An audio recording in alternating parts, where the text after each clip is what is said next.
Good यारो, story of rope part 3।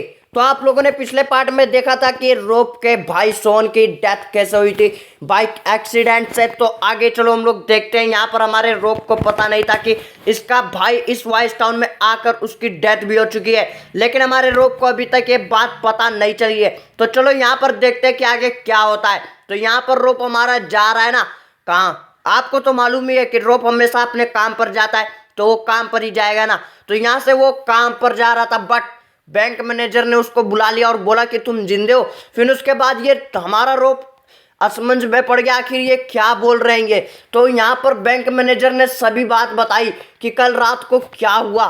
तो रोप ने बताया कि मैं तो कल रात से ही यहीं पर हूँ।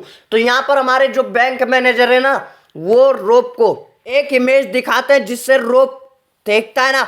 फिर उसके बाद रोप के आंखों में आंसू आ जाते और रोप बोलता है कि ये मेरा भाई है और मैंने इसको बहुत बार समझाया कि आखिर ये भाई स्टंट छोड़ दे, बाइक से स्टंट मत किया कर, क्योंकि अगर स्टंट करेगा ना भाई तो कभी ना तो कभी एक्सीडेंट हो जाएगा। और ये आखिर आया कब वॉइस टाउन में, मेरे को समझ में नहीं आ रहा है। आया कब और कैसे कहाँ पर आया, ये इसने ना मेरे को बताया भी नहीं फोन करके, वरना मैं आ जाता इसको लेने, फिर उसके बाद हम लोग आ जाते। लेकिन क्या बताऊं, ये अपने मन का जिद्दी है। और यारो रोप का क्या हाल हुआ, वो बोला अब मैं जा रहा हूं यहाँ से, अभी मैं जा रहा हूं। और बैंक मैनेजर उसको संभालते हुए बोला भाई रहने दे, तुम अभी यहाँ पर से कुछ कहीं पर भी मत जा, क्योंकि अभी तू बहुत ही ज़्यादा डिस्प्रेशन में। और रोप जैसे बाहर जाता है ना, उसके सामने एक इविल नन आ जाती है और इविल नन बोलते है कि मैंने तो तेरे भाई को मैंने मार दिया है। लेकिन ये इविल को बोलना भी नहीं आता था और ये कैसे मार दी इसके भाई को। तो यहाँ पर मेरे को कुछ समझ में नहीं आ रहा था, बट रोप ने बोला ऐसा नहीं हो सकता है, अगर तूने मारा है तो मैं तेरे को मार ही डालूंगा जान से। तो यहाँ पर ना वो जो इविल होती है यहाँ से चली जाती है। फिर यहाँ पर हमारा जो रोप होता है ना, ये जा रहा होता है शिप के पास, यानी अपनी जो बोट होती है ना, वहाँ पर सोच रहा है कि जाने का, कि जाऊँ या ना जाऊँ अपने काम पर।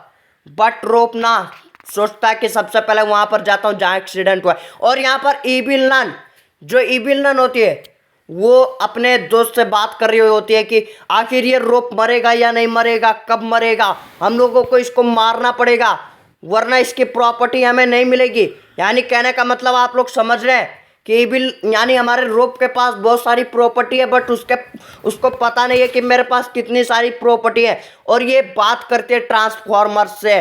तो यहाँ पर हमारा जो रोप होता है ना, बस उसी साइड जा रहा होता है। वो गया था अपने बोट को देखने और बोट को अच्छे से जांचने कि सही है या नहीं है।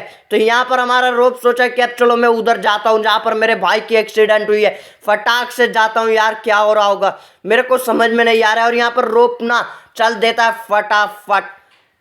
तो यारो रोप का जो छोटा भाई था ना, उसकी डेथ तो हो ही गई है, बट यहाँ पर सच्ची में ये इविल ने इसको मारा या नहीं मारा, ये देखेंगे हम लोग अगले पार्ट में।